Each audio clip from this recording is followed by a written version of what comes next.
Hello everyone, and welcome to this video which is in our Engine Snack series. I'm Grandmaster Matthew Sadler, and we're taking a look at a game between Stockfish and Komodo Dragon, TCEC, Season 22 SuperFinal, Game 38. So this opening was one of mine. It's a Modern Benoni with the slightly unusual line Knight GE2. And then after this move Bishop E2, well, giving it just a little bit of spice with a slightly inferior move for black, and that's the move B6. What is black aiming for? Well, look at those busy arrows. The bishop is actually going to come out to A6, that's the idea. And then we're going to swap off the light squared bishops. This light squared bishop for black is often not a great piece in the Modern Benoni, can find itself a little bit restricted, especially by the pawns on D5 or D4. And then having exchanged off the light squared bishops, you've weakened white's control of the queenside light squares. So that should give you an opportunity to play B5, C4 maybe, knight A6 to C5. However, it is rather slow. You know, it's when you consider it to the normal Benoni counterplay with A6, B5 and pawn sacrifice, who cares? I actually saw this opening in a New in Chess yearbook, and in that New in Chess yearbook article, the white player recommended this idea: H4, H5, which was also played at the TCEC, and then the amazing idea E5, meeting D takes C5 with Bishop G5.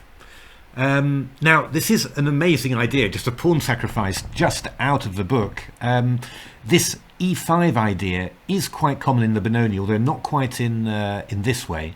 The idea simply is to block this bishop on G7, so block the diagonal, and then to give white a square on E4 for the knights. And of course, having played knight E2 to G3, we've got two knights that could occupy that great square.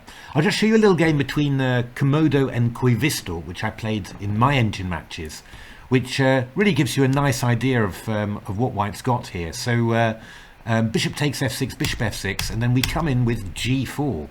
I mean, this knight is great on E4, and we've exposed the kingside by, well, forcing H5, and now in we go with G4. So Quivisto tried to keep things closed, at any rate the G file, but then Rook G1 came in, King H7, Queen D3,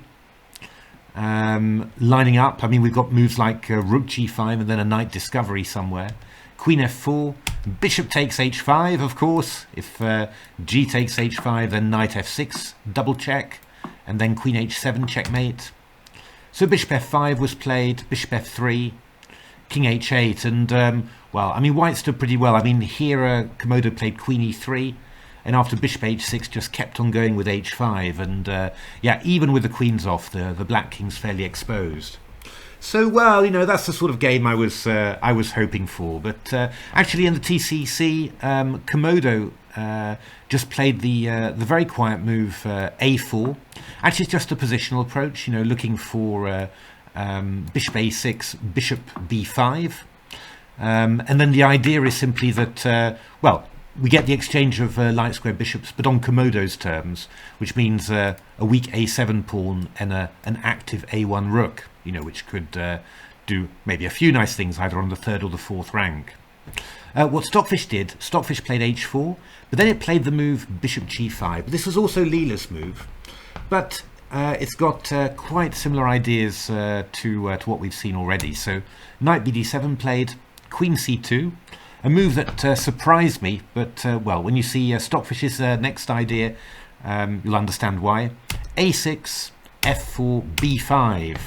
Well, here black is with the typical queenside counterplay, but of course black is a move down here because black's played B6 to B5, which is pretty unusual. So I was kind of hoping that these positions would turn out to be really, really good for white.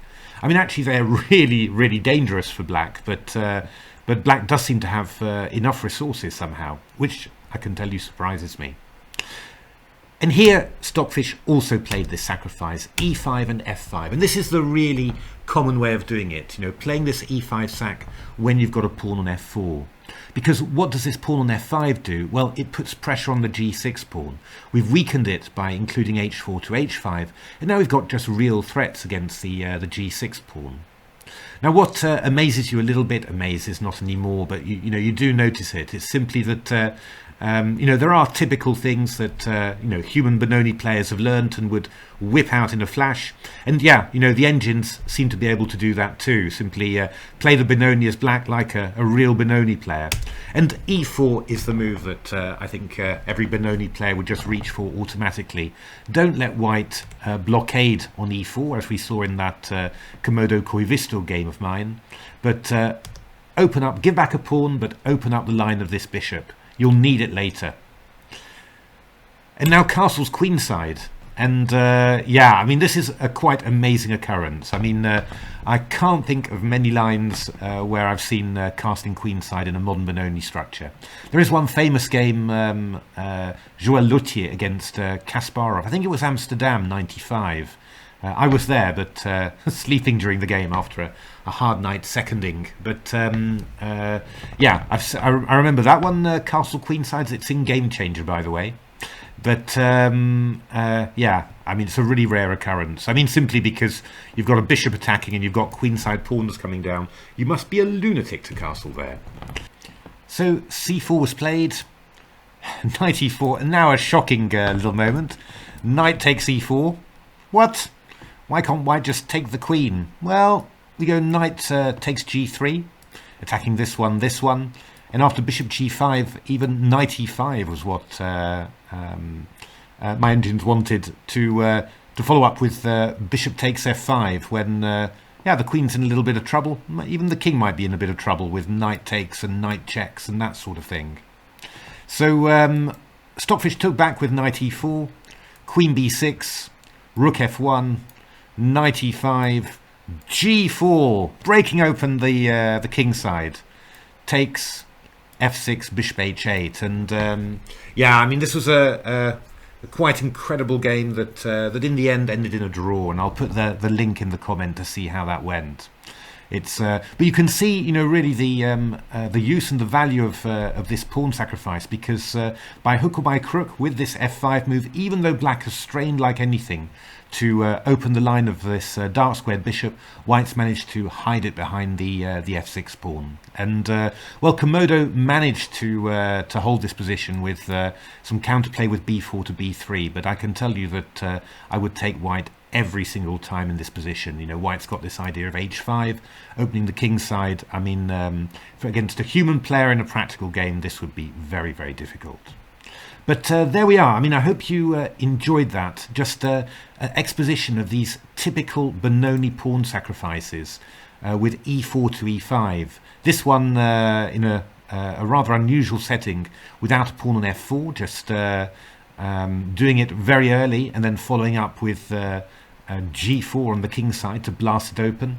And then this one, which is much more typical, which is to do it with the pawn on f4 and then advance the pawn on f5 afterwards to attack the weakened black king side. And of course, the big aim: establish a piece on e4, block the bishop on g7 behind the pawn. And yeah, this move very important. If you ever play the modern Benoni, that's the move you've always got to be looking for. Pawns for activity. That's all you do.